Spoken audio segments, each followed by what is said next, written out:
नमः ओं विष्णुपादाय कृष्णपृष्ठाय भूतले श्रीमते भक्तिवेदांत स्वामिन्निति नामिने। नमस्ते सारस्वती देवे गौरवाणी प्रचारिणे निर्विशेषा शून्यवादी पाश्चात्य देशतारिणे।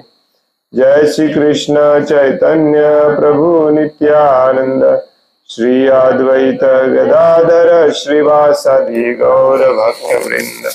हरे कृष्ण कृष्ण कृष्ण हरे हरे हरे राम राम राम हरे हरे। मुखं करोति वाचालं पंगुं लंघयते गिरिं यत्कृपातमहं वन्दे श्रीगुरुं दीनतारिणम्। हरे कृष्ण।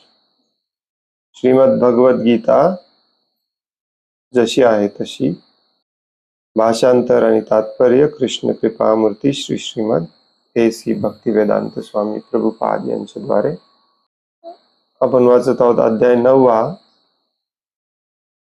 आणि आज आपण वाचणार आहोत श्लोक नंबर 14। सततं कीर्तयन्तो मां यतन्तश्च दृढव्रता नमस्यन्तश्च मां भक्त्या नित्ययुक्ता उपासते। सततं कीर्तयन्तो मां यतन्तश्च दृढव्रता नमस्यन्तश्च मां भक्त्या नित्ययुक्ता उपासते। सततं कीर्तयन्तो मां यतन्तश्च दृढव्रता नमस्यन्तश्च मां भक्त्या नित्ययुक्ता उपासते। सततं सतत किंवा निरंतर, कीर्तयन्तः कीर्तन करीत, माम माझे, यतन्तः पूर्णपणे प्रयत्न करीत, च सुद्धा, दृढव्रतः दृढ निश्चयाने, नमस्यन्तः वंदन करीत, च आणि माम मला, भक्त्या भक्तिभावाने, नित्ययुक्तः नित्ययुक्त झालेले असताना, उपासते आराधना करतात।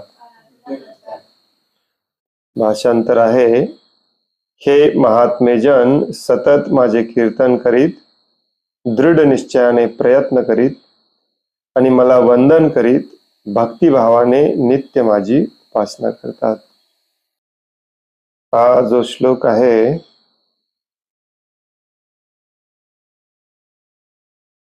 या श्लोकामध्ये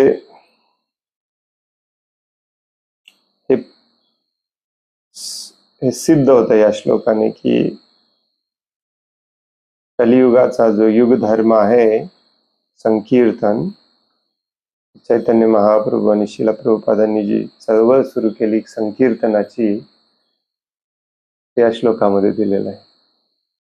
कोणी एखादा व्यक्ती तुम्हाला म्हणू शकतो की तुम्ही भगवद्गीतेचा प्रचार करता, भगवद्गीतेमध्ये तर भरपूर काय काय काय काय दिलेलं आहे, तर तुम्ही तर फक्त म्हणता की संकीर्तन केलं पाहिजे, दुसरं काहीच केलं नसलं पाहिजे, कीर्तन केलं पाहिजे। भगवद्गीतेमध्ये कुठे दिलेलं आहे? भगवद्गीतेमध्ये इथे दिलेला आहे। भगवद्गीतेचा हा जो 9वा अध्याय आहे अत्यंत महत्वपूर्ण अध्याय आहे, ज्याला भगवान श्रीकृष्ण राजविद्या, सगळ्या विद्येचा राजा, त्याचबरोबर परम गोपनीय सिक्रेट असं ज्ञान आहे म्हणून सांगतात। ते बरोबर भगवद्गीतेच्या मध्ये आहे आणि या मधल्या अध्यायामध्ये बरोबर हा अत्यंत महत्वाचा श्लोक बरोबर मध्ये सांगतात भगवंत, आणि एकदम सुपर क्लिअर सांगतात. या अध्यायाची सुरुवात करताना भगवान श्रीकृष्ण म्हणतात की मी भगवान आहे, मीच परमश्रेष्ठ आहे. जे काही चर आचर जड चेतन तुम्हाला दिसतं त्या सगळ्यांची निर्मिती, त्याचं पालन पोषण सगळं मीच करतो. माझ्या बुद्धीने सगळं काही चालू आहे, माझ्या सुपरविजन खाली, माझ्या अध्यक्षतेखाली सगळं काही चालू आहे. मया अध्यक्षेन प्रकृती सुयते सचराचरम. जे काही हलत आहे ते माझ्या परवानगीने, माझ्या बुद्धीने हलत आहे. जे हलत नाही त्याला देखील मीच तसे आदेश देतो, तसे ठेवतो. एकंदरीत सगळं काही मीच करतो. आणि हे सांगितल्यानंतर मग भगवंत सांगतात की असं असताना देखील मी मानवाच्या रूपामध्ये माझ्या भक्तांसाठी या भौतिक जगामध्ये येतो. हे ज्या लोकांना पटत नाही हे सगळे एक नंबरचे मूर्ख लोक असतात. आठवतंय का तुम्हाला? बघा, मूर्ख, अल्पबुद्धी, स्टुपिड, फूल. मी या भौतिक जगामध्ये येऊ शकतो, माझ्या भक्तांसाठी मी काही करू शकतो, विशेष करून या मानवाच्या रूपामध्ये येऊ शकतो, हे त्यांना पटत नाही. बऱ्याच लोकांचा भगवंतांवर विश्वास आहे, परंतु तो एक ऑर्डर सप्लायर म्हणून किंवा कुठल्या तरी एका विचित्र वेगळ्याच रूपामध्ये, शक्तीच्या रूपामध्ये, ऊर्जेच्या रूपामध्ये वगैरे आपण मानतो. परंतु मानसा समान द्विभुज रूपामध्ये भगवंत आपल्या समोर येऊ शकतात हे बऱ्याच लोकांना पटत नाही. आणि अशा लोकांना इथे मूर्ख म्हटले भगवंतांनी. मूर्ख, बदमाश. बदमाश म्हटलं नाही, मूर्ख. आणि मग याच्या विरुद्ध सांगतात, याच्या आधीचा जो श्लोक आपण वाचला त्याच्यामध्ये सांगतात याच्या विरुद्ध जे लोक हे मान्य करतात त्यांना महात्मा म्हटलं जातं. महात्मा म्हणजे जशी आपण चर्चा केली, महान आत्मा, ज्याचं हृदय एवढं मोठं आहे की ज्याच्यामध्ये भगवान श्रीकृष्ण जे सगळ्यात मोठे आहेत, या भौतिक प्रकृतीला निर्माण करणारे, त्यांच्यासाठी त्या हृदयामध्ये जागा आहे. असा आत्मा, महान आत्मा. तो महान आत्मा माझ्या आश्रयाखाली असतो, माझ्या प्रकृतीच्या आश्रयाखाली असतो. साहजिकच आहे, तो पूर्णपणे भगवंतांना शरण गेलेला असतो. त्यामुळे तो भगवंतांच्या दैवी प्रकृतीच्या आश्रयाखाली असतो. आता या श्लोकामध्ये भगवंत सांगतात की हे महात्मे जन, थोडीशी उजळणी केली कारण आपला क्लास भरपूर दिवस मध्येच होत नाही. हा अध्याय खूप महत्वाचा आहे, अत्यंत महत्वाचा अध्याय. आणि या अध्यायातला प्रत्येक श्लोक महत्वाचा आहे. अगदी सुरुवातीपासून भगवंत सांगतात राजविद्या राजगुह्यम पवित्रम इदम उत्तमम. हेच ज्ञान आहे, त्याला सोडून दुसरं कुठलं ज्ञान आहे? कुठलं ज्ञान आहे? सगळं काही जे काही चाललेलं आहे माझ्या अध्यक्षतेखाली चाललेलं आहे. हे जे तुम्हाला मान्य नसेल, तुम्हाला वाटत असेल प्रकृती निसर्ग म्हणजेच देव आहे, शक्ती आहे, त्याच्या अध्यक्षतेखाली चाललेला आहे. मी जो अर्जुनासमोर दोन पायावरती उभा आहे त्याच्या अध्यक्षतेखाली आहे. जर तुम्हाला मान्य नसेल तर तुम्ही एक नंबरचे मूर्ख आहात. आणि ज्याला कोणाला हे मान्य आहे त्याला मी म्हणतो महात्मा, महान आत्मा. महात्मा हा शब्द भक्तांसाठी वापरला जातो. ऋषी मुनी, महात्मा.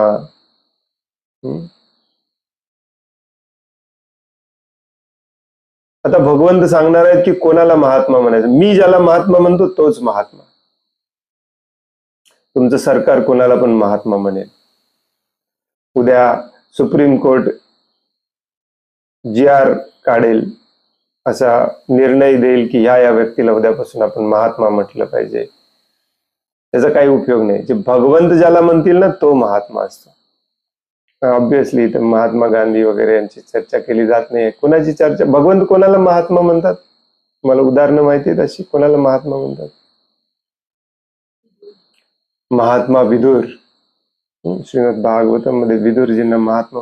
श्रीमद भागवतम मध्येच नंद महाराजांना महात्मा म्हटलं जातं. भगवान श्रीकृष्णांचा जन्म झाल्यानंतर नंदोत्सव साजरा करताना शुकदेव गोस्वामी नंद महाराजांना महात्मा म्हणतात. महात्मा. तर हे महात्मे आहेत. मग हे महात्मे ओळखायचे कसे ते आजच्या या श्लोकामध्ये दिलेले आहे. भगवान श्रीकृष्ण स्वतःच सांगतात महात्मा कसं ओळखायचं. हे महात्मे जन सतत माझे कीर्तन करत असतात, सतत दृढ निश्चयाने सतत प्रयत्न करीत असतात माझे कीर्तन करण्याचा, दृढ निश्चयाने. मला वंदन करीत भक्तिभावाने नित्य माझी उपासना करत असतात. तर ही महात्म्याची लक्षणं दिलेली आहेत या श्लोकामध्ये. महात्मा कोण असतो?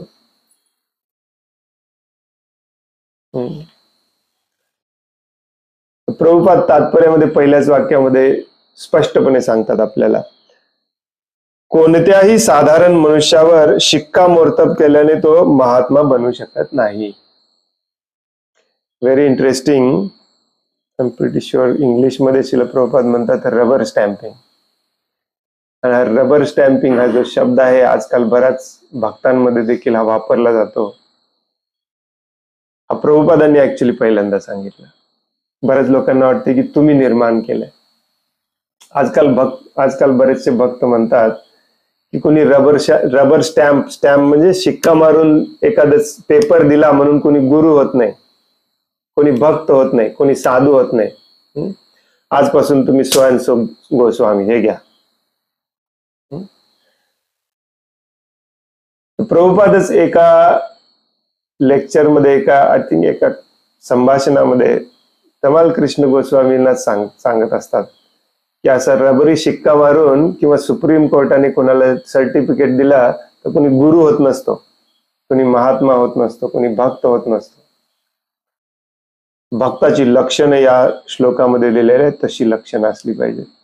दुर्दैवाने आज प्रत्येक भक्त म्हणतोय मी, नॉर्मल लोक नाही, जे भक्ती मार्गावरती आलेले आहेत, श्रील प्रभुपादांच्या या चळवळीमध्ये आहेत, ते लोक दुर्दैवाने प्रत्येकाला शिक्का आणि सर्टिफिकेटच पाहिजे.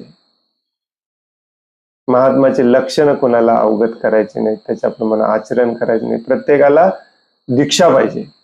प्रभूजी आमची दीक्षा कधी होणार? प्रभूजी आमची दीक्षा कधी होणार? प्रभूजी आमची दीक्षा कधी होणार? दीक्षेच्या वेळेला वचन द्यावं लागतं. त्यालाच म्हणतात दृढव्रता, यतंतश्च दृढव्रता. असा महात्मा जो भक्त असतो ना, तो आपल्या गुरुला वचन देतो आणि त्या वचनाप्रमाणे वागतो. आपल्याला फक्त शिक्का पाहिजे. 100 जणांना उचलून नेतात, त्यांची दीक्षा होते, त्यांना नवीन नाव दिलं जातं, परत घरी आणून सोडतात. हे कसा प्रकार आहे माहितीये का? इथे तालुक्याच्या ठिकाणी किंवा जिल्ह्याच्या ठिकाणी एखादा राजकीय नेता येणार असतो, त्याची सभा असते ना, तेव्हा तो फ्रीची गाडी अरेंज करतो. रत्नागिरीमध्ये देखील आम्ही परवा गेलो होतो. मोठं कृषी प्रदर्शन होतं, कृषी मेळावा, कृषी प्रदर्शन होतं. आम्हाला जायचंच होतं बियाणे वगैरे बघायला. तर आम्हाला कोणीतरी सांगितलं की आज फ्री बसची व्यवस्था केलेली आहे. अरे म्हटलं वा, सरकार सुधारलंय. शेतकऱ्यांना शेती प्रदर्शनामध्ये जायला फ्री बसची व्यवस्था केली, त्याच्याबरोबर फ्री डिनरची पण व्यवस्था केली. जाऊन बघतोय तर मोठा नेता येणार होता, त्याने सगळी ती अरेंजमेंट केली होती. तसं आजकाल आपल्या भक्तांना असं गोळा करून ओढून 100 हजार लोकांना घेऊन गेलं जातं. त्यांना दीक्षा दिली जाते आणि परत घरी आणून सोडले जाते. फेमस व्हायची सगळी उदाहरणं आहेत. कोणाला दीक्षेची काही मतलब नाही, आचरणाशी काही मतलब नाही, आचार बदलला नाही, विचार बदलला नाही, प्रचारामध्ये काही फरक पडला नाही, बस एक शिक्का पडला, शिक्का दिला तुम्हाला. सगळ्यांची हीच परिस्थिती आहे. ब्राह्मण दीक्षा शिक्का पाहिजे, गुरु बनायचा शिक्का पाहिजे, भक्तिशास्त्री सर्टिफिकेट पाहिजे. भक्तिशास्त्री सर्टिफिकेट नसेल तर ब्राह्मण दीक्षा होत नाही प्रभूजी. भक्तिशास्त्रीला ऍडमिशन घेतल्यावर प्रभूजी म्हणतात, अहो प्रभूजी तुम्हाला काय गरज आहे, मी अशीच देतो सर्टिफिकेट, पैसे तेवढे भरा. हे स्वतः मी माझ्या कानाने ऐकलेली वाक्य आहेत ही सगळी. असा कोणी शिक्का मारून कोणी महात्मा बनू शकतो का? महात्म्याची इथे लक्षणं दिलेली आहेत. पहिलं खतरनाक लक्षण दिलेलं आहे, सततम कीर्तयंतो माम. सततम महात्मा व भगवान श्रीकृष्णांचा भक्त सतत भगवंतांचं कीर्तन करत असतो. तर कीर्तन पण चुकीचा अर्थ आपल्याला माहित आहे. कीर्तन म्हणजे आपल्याला वाटतं टाळ मृदंगी घेऊन थोडा वेळ बडवलं, घरी गेलं, झालं कीर्तन. नो, कीर्तनचा अर्थ असतो भगवंतांच्या कीर्तीचं गुणगान करणे. ते कसं मनापासून केलं पाहिजे. मनापासून केलं तरच तुम्ही सततम करू शकणार, सतत करू शकणार.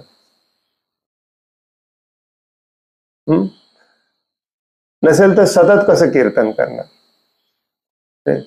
एखाद्या व्यक्तीचं सतत कीर्तन करायचं असेल, कीर्तन म्हणजे कीर्तीचं गुणगान करणे, की हा व्यक्ती किती महान आहे, किती ग्रेट आहे, याने सृष्टी बनवलेली आहे, याच्या अध्यक्षतेखालीच हे सगळं चालू आहे, माझा जीव त्याच्यामुळे आहे, माझे हात त्याच्यामुळे हालतात, माझं कर्माचं फळ तोच देतो, मला सुखी तोच ठेवतो, मी त्याची भक्ती नाही केली तरी मला ऑक्सिजन पुरवतो, मला खायची प्यायची व्यवस्था करतो.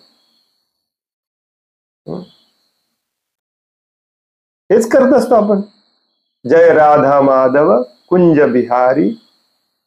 जो राधाचा माधव आहे, कुंज बिहारी, वृंदावन मधल्या वनांमध्ये विहार करत असतो. गोपीजन वल्लभ, गोपीजनांचा वल्लभ आहे. गिरीवरधारी, गिरीवरधारी आहे. हे सगळं गुणगान आहे भगवंतांचं. यशोमती नंदन ब्रजबर नागर.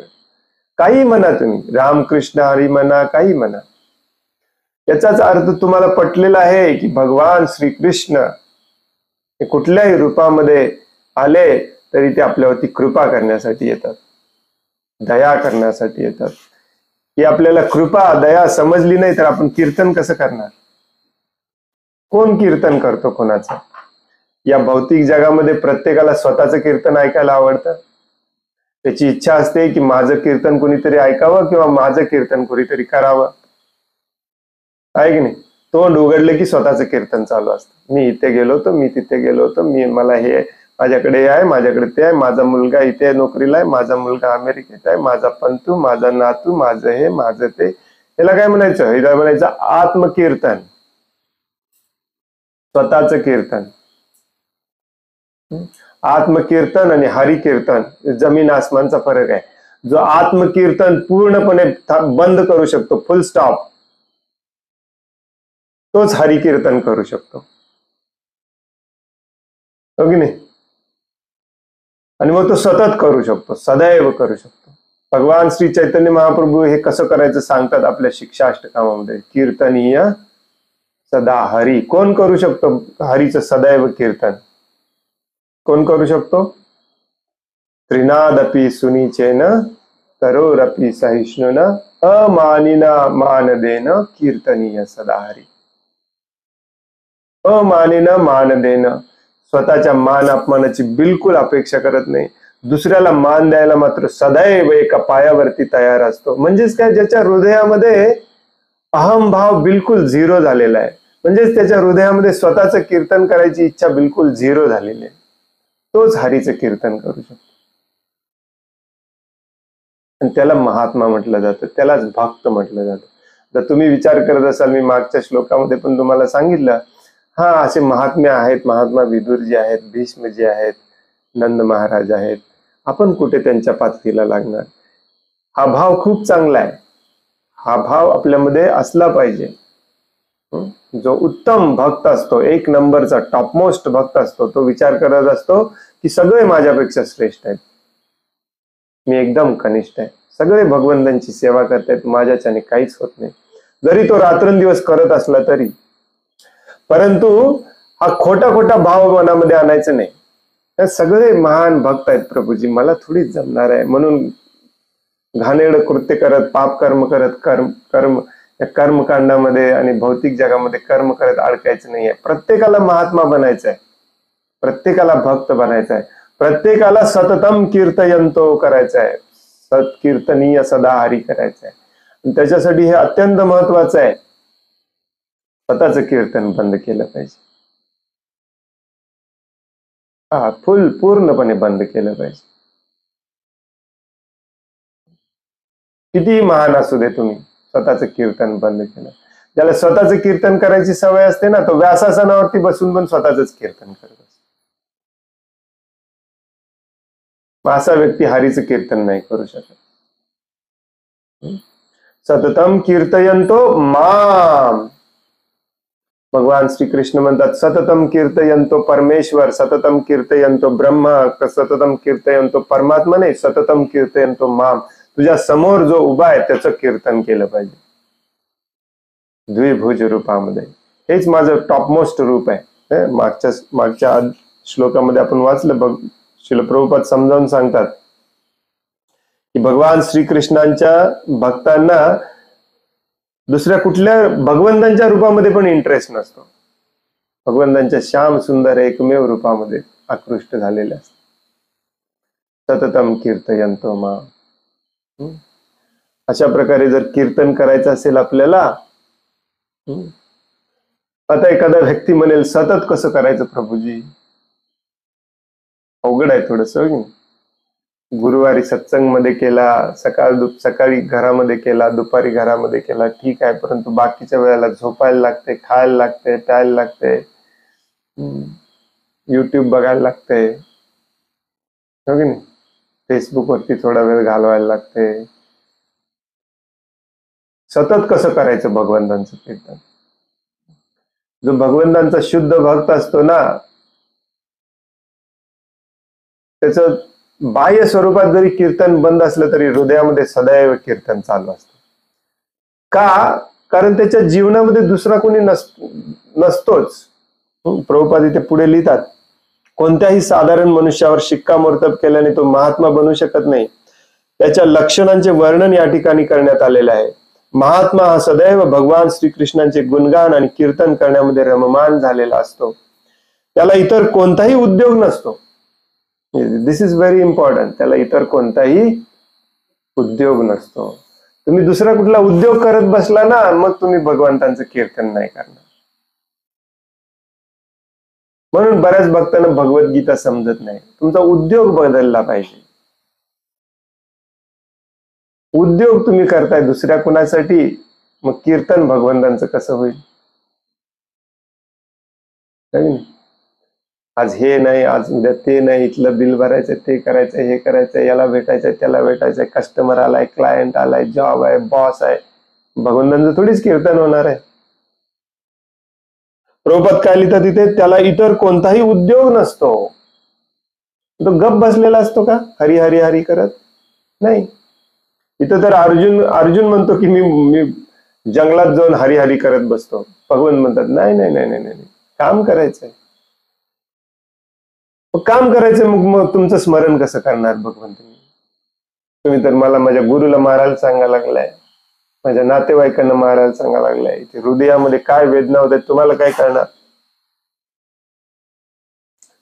भगवंत म्हणतात माझ्या नातेवाईकांना, माझ्या गुरुला माझं बंद केलास आणि माझी सेवा म्हणून हे युद्ध केलास, तर तू सतत माझं कीर्तन करू शकतोस. मनुस्मरे युद्ध, मला सतत स्मरण कर. प्रत्येक बाण सोडताना तुझ्या मनात विचार आला पाहिजे, हे माझ्यासाठी करतोय. तसं आपल्या जीवनामध्ये देखील सगळा उद्योग बंद केला पाहिजे जिथं भगवंतांचं स्मरण होत नाही. सगळं बिलकुल बंद केलं पाहिजे. आणि अशीच कामं केली पाहिजेत, दिवस रात्र 24 तास प्रत्येक क्षण अशीच कामं केली पाहिजेत जिथे भगवंतांचं स्मरण होतं.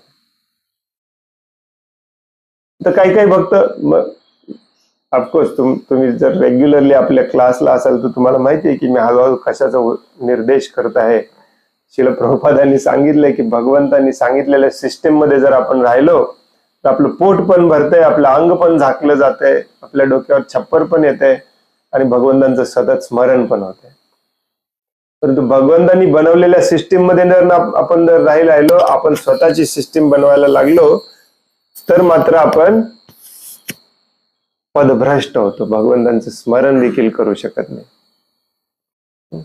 आता काही काही भक्त लोकांना असं वाटतं, मी बऱ्याचदा भक्त भक्त भक्त म्हणतो, ऍक्च्युली भक्त नाही आहे आपण, परंतु प्रभुपाद देखील म्हणतात जो तिलक लावतो आपल्या चळवळीत आलेला आहे, थोड्याफार प्रमाणामध्ये का होईना, 0.1% का होईना, त्याला भक्तच म्हटलं पाहिजे. तर काही भक्त लोकांना असं वाटतं की शेती करणे म्हणजेच भक्ती आहे. नो. किंवा गायींची सेवा करणे म्हणजे भक्ती आहे. नो. शेती आणि गायी तुम्हाला तुमच्या हृदयातले जो मी पण आहे ना, माझं कीर्तन केलं पाहिजे, हे बंद करायला मदत करतात, म्हणून शेती आणि गायींची सेवा केली पाहिजे. मेन उद्देश आपला हा असला पाहिजे की माझं कीर्तन बंद झालं पाहिजे, लोकांनी माझं कीर्तन करावं, लोकांनी मला श्रेष्ठ म्हणावं, माझं हे आहे, माझं ते आहे. मग काय करतो आपण, शेतीमध्ये जरी आलो तरी शेतीमध्ये पण पैसाच मिळवायचा प्रयत्न करतो, खायचं प्यायचं राहिलं बाजूला. त्याच्याने मग परत आपल्या दुसरा, त्याला इतर कोणताही उद्योग नसतो, फक्त शेती असते असं नाही, शेतीमध्ये पण तुम्ही दुष्ट असू शकता. शेवटी भक्तांच्या संघामध्ये आचार, विचार आणि प्रचार हे तिन्ही केले पाहिजेत आपण. याच्यामध्ये नसेल तर शेती पण युजलेस आहे. आपण आचार करी ना करी प्रचार, दुसरा कुठला उद्योग नसतो. म्हणजे कुठला उद्योग नसतो, भगवंतांचं स्मरण, गायन, कीर्तन करण्याशिवाय दुसरा कुठलाही उद्योग नसतो. आता तो सतत श्रीकृष्णांचे गुणगान करण्यातच युक्त असतो. दुसऱ्या शब्दात सांगायचे तर तो निर्विशेषवादी नसतो. गौरव किंवा कीर्तनाबद्दल बोलायचे तर मनुष्याने पवित्र भगवन नामाची, भगवंतांच्या शाश्वत रूपाची, त्यांच्या असाधारण लीलांची आणि दिव्य गुणांची स्तुती करीत भगवंतांचे कीर्तन करावे. त्याने या सर्व गोष्टींची स्तुती केली पाहिजे. म्हणून महात्मा हा भगवंतांवर अत्यंत आसक्त असतो. भगवंतांचं गुणगान करायला, कीर्तन करायला लिमिटच नाही. मग जरा आपण विसरलोय का काय म्हणून भगवंत दामोदर रूपामध्ये येतात. चला माझ्या भक्तांनो, कार्तिक महिना आलेला आहे, रोज मला दामोदर रूपामध्ये पाहायचं आहे, त्याची कथा ऐकायची आहे, दुसऱ्यांना ऐकवायची आहे, दामोदर अष्टकम म्हणायचं आहे. हेच गुणगान आहे. आणि गाणे आणि डान्स करणे हे कोणाला आवडत नाही.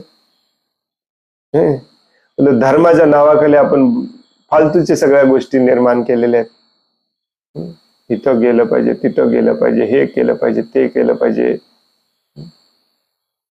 बघ, तुम्ही कुठल्याही परिस्थितीमध्ये, कुठेही, कधीही भगवंतांचं गुणगान करत राहा, बस. तर तुम्हाला वाटतंय ना माझं भगवंतांचं गुणगान थांबतंय, कशामुळे थांबतंय? अरे याच्यामुळे थांबलंय, याला त्याला रिजेक्ट करून टाका, किक आउट, तुमच्या आयुष्यातून काढून टाका. जॉब असू दे, व्यक्ती असू दे, पत्नी असू दे, पती असू दे, आई वडील असू दे, मुलं असू दे, कुणी असू दे, भगवंतांचं गुणगान सतत करण्यापासून तुमच्या मध्ये काही येत असेल ना, बंद केलं पाहिजे. एक करोड रुपयाचा जॉब असू दे, डझंट मॅटर. नसेल तर तुम्ही महात्मा होणार नाही. महात्मा नाही झाला तर दुरात्मा होणार.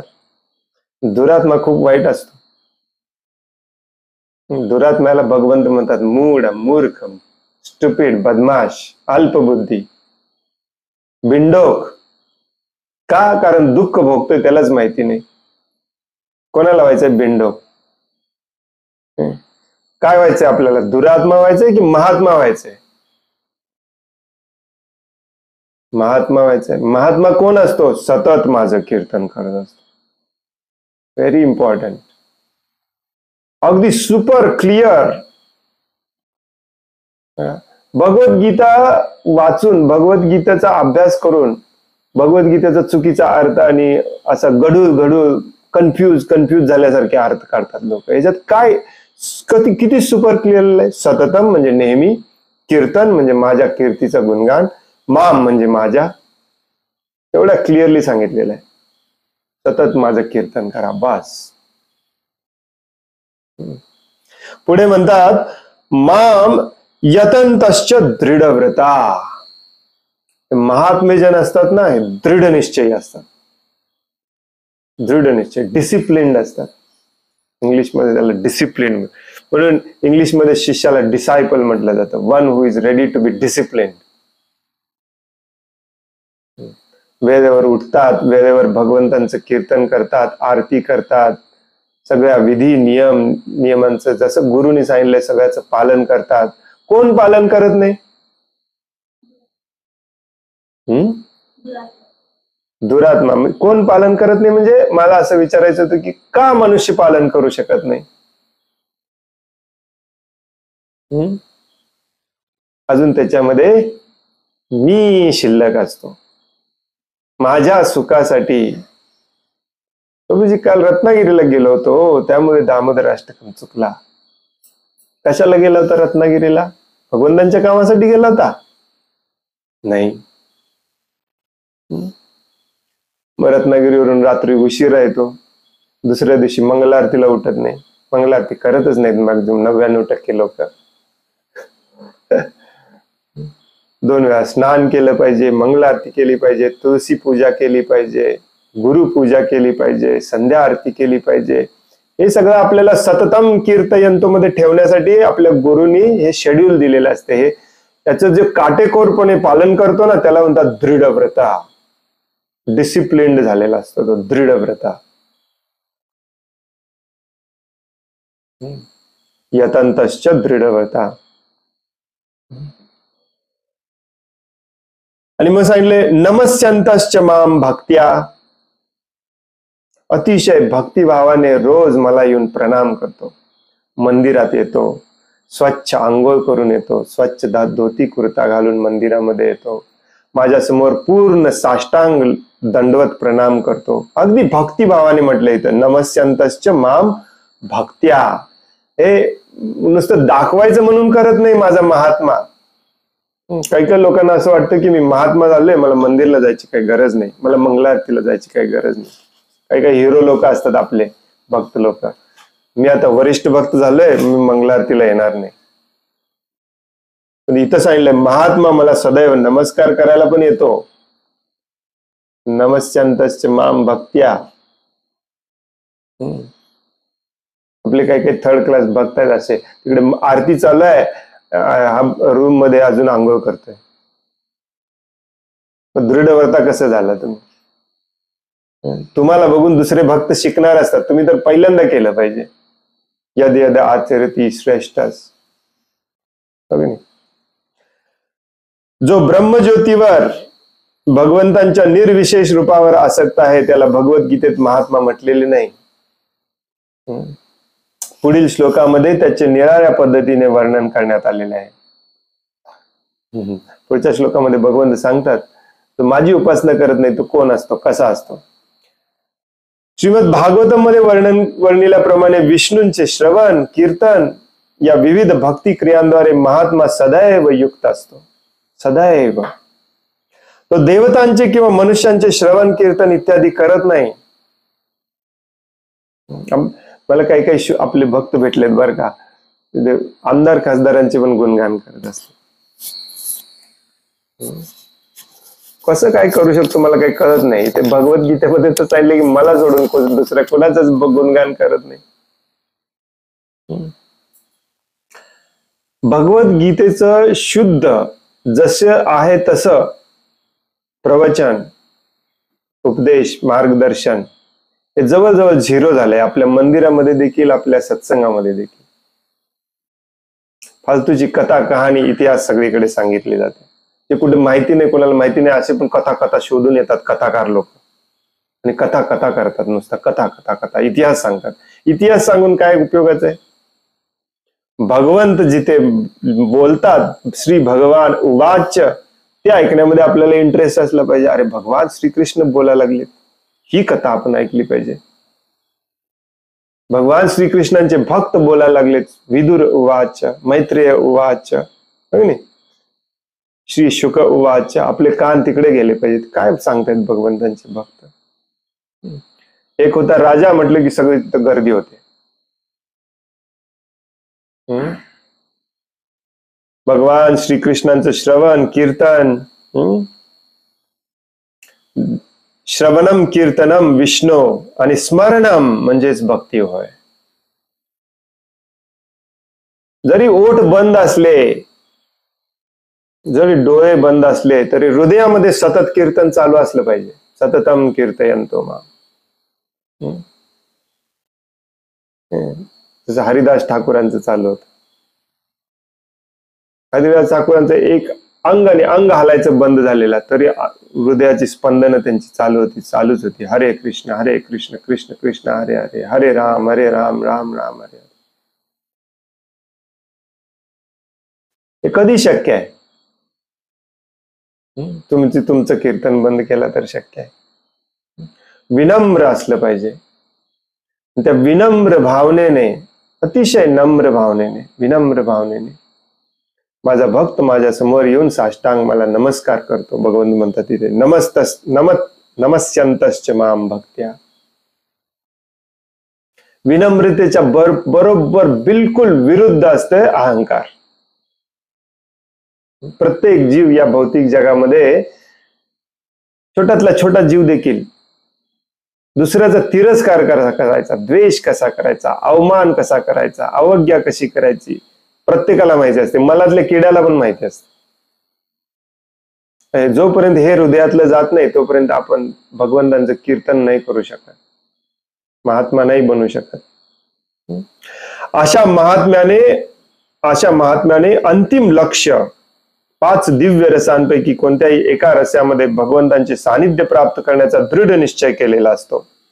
हे अंतिम लक्ष्य प्राप्त करण्यासाठी तो आपल्या सर्व मानसिक, शारीरिक आणि वाचिक क्रिया भगवान श्रीकृष्णांच्या सेवेमध्ये युक्त करतो. यालाच परिपूर्ण कृष्ण भावना असे म्हणतात. लक्षपूर्वक ऐका. नित्ययुक्ता उपासते, या श्लोकामध्ये जे शेवटचं सांगितलेलं आहे ना, नित्ययुक्ता उपासते. नित्ययुक्ता म्हणजे नित्य म्हणजे कायमचा युक्त असतो तो. माझी उपासना करण्यामध्ये कायमचा युक्त असतो. आता याला तुम्ही साधं सोपं समजू नका. नित्ययुक्ता उपासते म्हणजे पुजारीचा जॉब करतो नाही,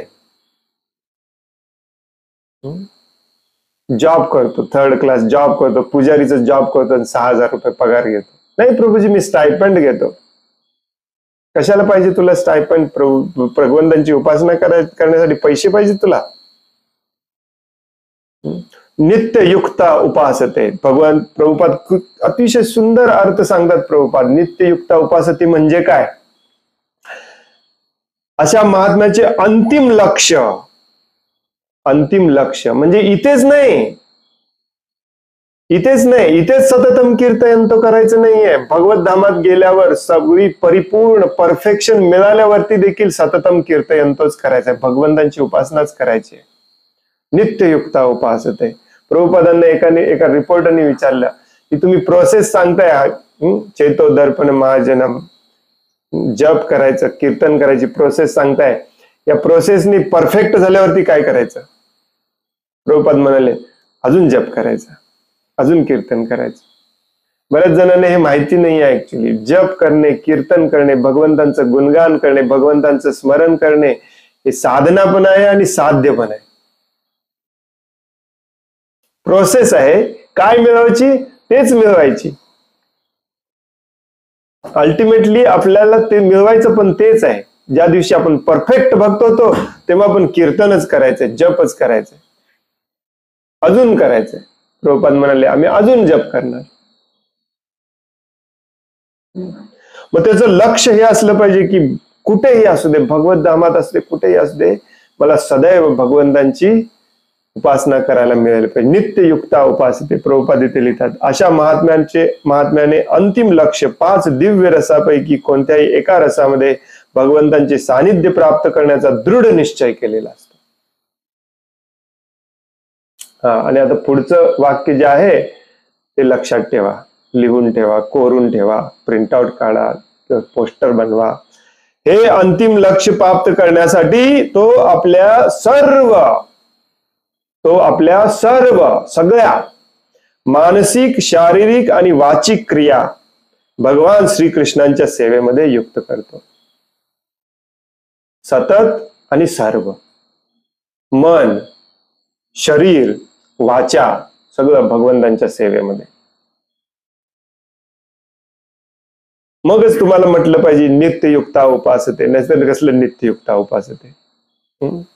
तर म्हणायचं गुरुवार युक्ता उपासते, शनिवार युक्ता उपासते. काही काही लोक तर असं अभिमानाने सांगतात गुरुवारी करतो मी प्रभूजी, प्रत्येक शनिवारी न चुकता मी मंदिराला जातो. त्याला नोबेल पुरस्कार द्या. अशा गर्वाने, अशा अभिमानाने सांगतात प्रत्येक शनिवारी न चुकता, प्रत्येक गुरुवारी न चुकता मी सगळी साफसफाई करून पूजा करून जातो इथे येऊन. आणि बाकीचा उरलेला वेळ काय करतो? माझी पत्नी, माझा मुलगा, माझी नातू, माझा पंतू हे करतो, हो की नाही? मन, शरीर, वाचा सतत सदैव भगवान श्रीकृष्णांच्या सेवेमध्ये.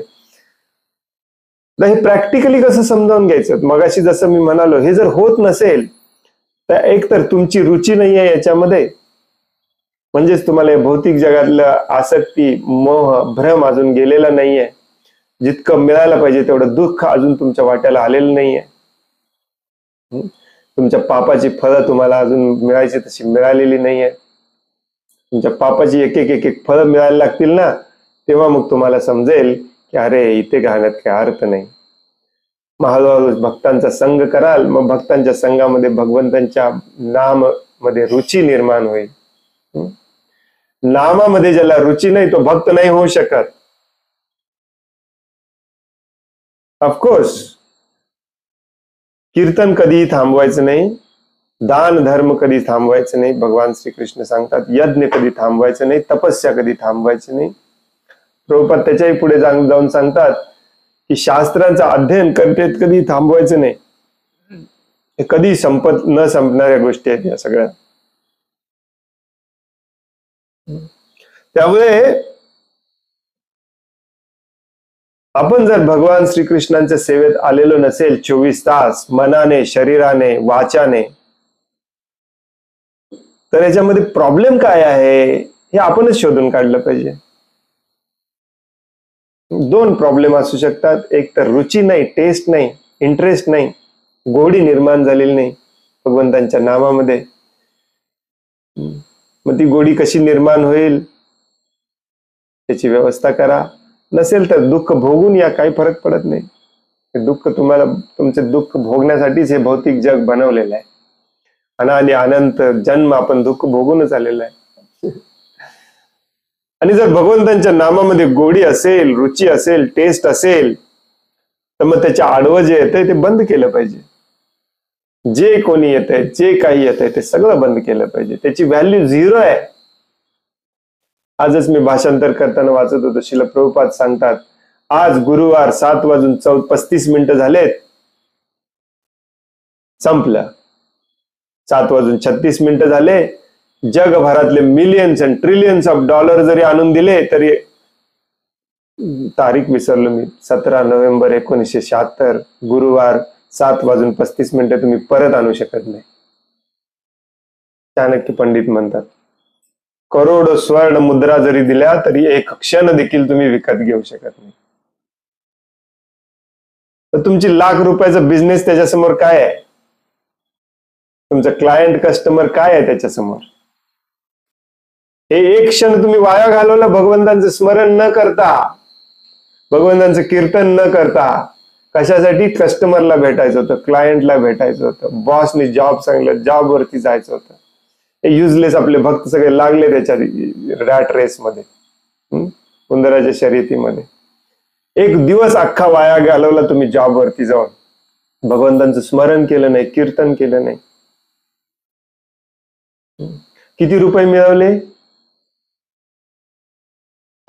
महिन्याला 10,000 मिळवले किंवा 10 लाख मिळवले, दोन्ही सेमच आहे. 10,000ची पण नोकरी सोडून दिली पाहिजे आणि 10 लाखाची पण नोकरी सोडून दिली पाहिजे आणि 10 करोडचा क्लायंट, कस्टमर, बिझनेस डील पण सोडून दिला पाहिजे भगवंतांचं स्मरण करण्यासाठी, भगवंतांचं कीर्तन करण्यासाठी.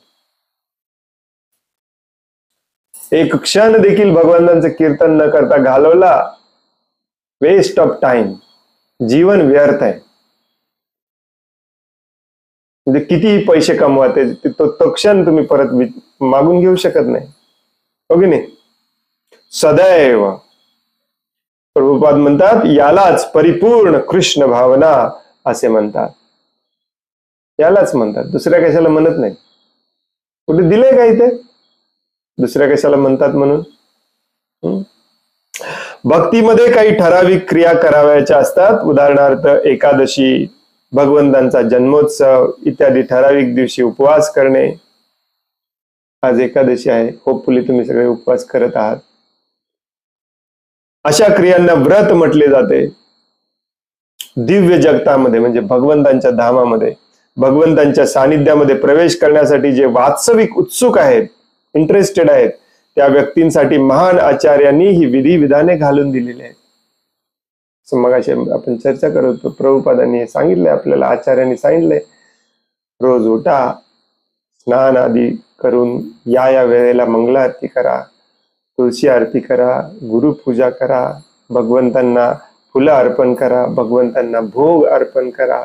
भगवंतांना अर्पण केल्याशिवाय कुठल्याही गोष्टीचा, व्यक्तीचा, वस्तूचा, फळाचा, फुलांचा स्वीकार करू नका. हे सगळे नियम पाळले पाहिजेत आपण. एकादशीच्या दिवशी पूर्ण उपवास करा. काही गरज नाही खायची. एकादशीला हे चालते का, ते चालते का, किती टेन्शन घेतलंय. खायचंच नाही, टेन्शन फ्री. हे प्रभूजी आमच्या मंदिरातले या भक्तांनी आम्हाला सांगितलेलं हे चालतंय, तुम्ही म्हणताय हे चालत नाही. मी म्हणतोय काहीच चालत नाही. प्रभुपाद म्हणतात काहीच चालत नाही. तुम्हाला जर सहन होतच नसेल, सहन सगळ्यांना होत असते, आणि आजारी व्यक्तीसाठी तर उपवास अत्यंत चांगला असतो. काही पण झालेलं असू दे, तुम्हाला उपवास करा, उद्या तुम्ही टणटणीत होता. हे सायन्स पण मान्य करतात. सगळं बंद करायचं, प्रभुपादांनी सांगितलेलं ऐकायचं. थोडंसं काही मेडिकल कंडिशन असेल, काही कष्टविष्ट असतील तुम्हाला, तर थोडंसं दूध घ्या, थोडंसं फळ घ्या. कशाला हे चालतंय का एकादशीला, ते चालतंय का चर्चा करत बसायला पाहिजे. सगळे उत्सव साजरे करा. महिन्यातून 10 उत्सव आहेत आपल्याकडे. बघा, आनंदी आनंद आहे, पण आनंद निरसवानं, सगळं आयुष्य निरसवानं करून ठेवलंय. प्रभूजी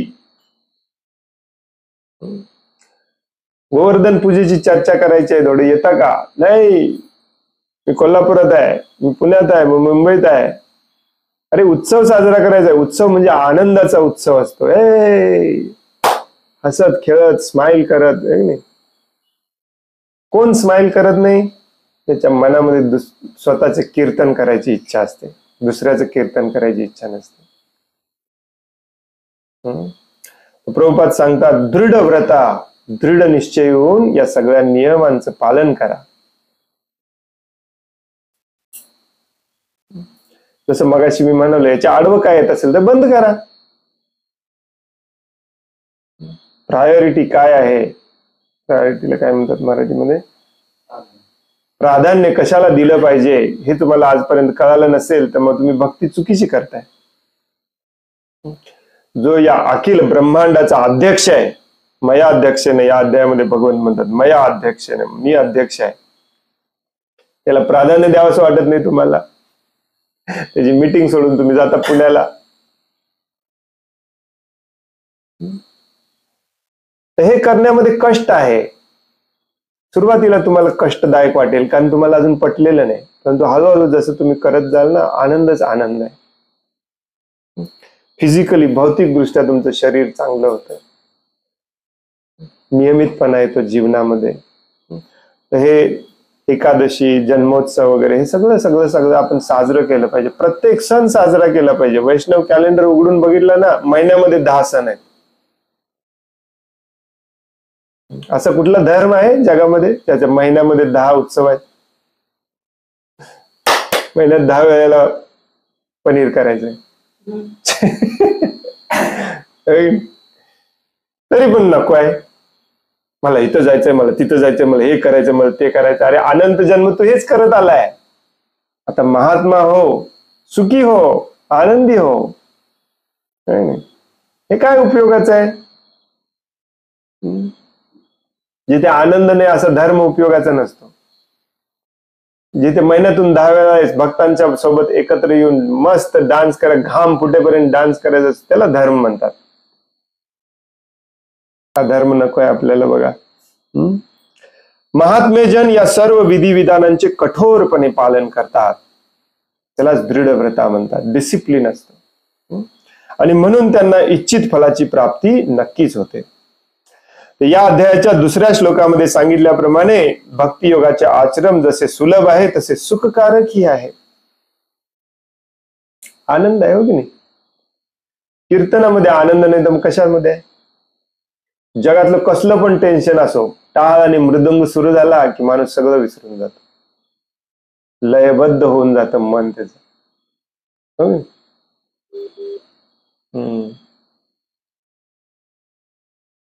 हरे कृष्णा. हरी बोल. ऐकू येतं का? हरे कृष्ण ऐकू येतं. माळी प्रभू का फोन करायला लागले? हरे कृष्णा येते ऐकू प्रभूजी. हा ना, चालू आहे त्यांचं, बंद झालं असेल. प्रभुपाद परत एकदा आठवण करून देतात की या टॉपमोस्ट ज्ञानाची सुरुवात करण्यापूर्वी भगवंतांनी सांगितलंय हे प्रत्यक्ष अनुभव करण्यायोग्य ज्ञान आहे आणि यातला सुख, अत्यंतिक सुख प्राप्त करायचे ज्ञान आहे. आत्यंतिक सुख शास्त्रामध्ये त्याला म्हणलं जातं आत्यंतिक परिहार, अल्टिमेट सोल्युशन, आत्यंतिक परिहार. फेविकॉलच्या ऍड वरती लिहितात ultimate solution. Ultimate solution, ultimate. या भौतिक जगातलं सगळं बोगस आहे. अल्टिमेट सोल्युशन किती पण ऍडव्हर्टाइजमेंट करू दे, अल्टिमेट सोल्युशन आहे भगवद्गीतेचं आचरण करायचं, आचार्यांनी सांगितलंय तसं करायचं. आणि ते सुखकारक आहे. मनुष्याने कठोर तपस्या करण्याची आवश्यकता नाही.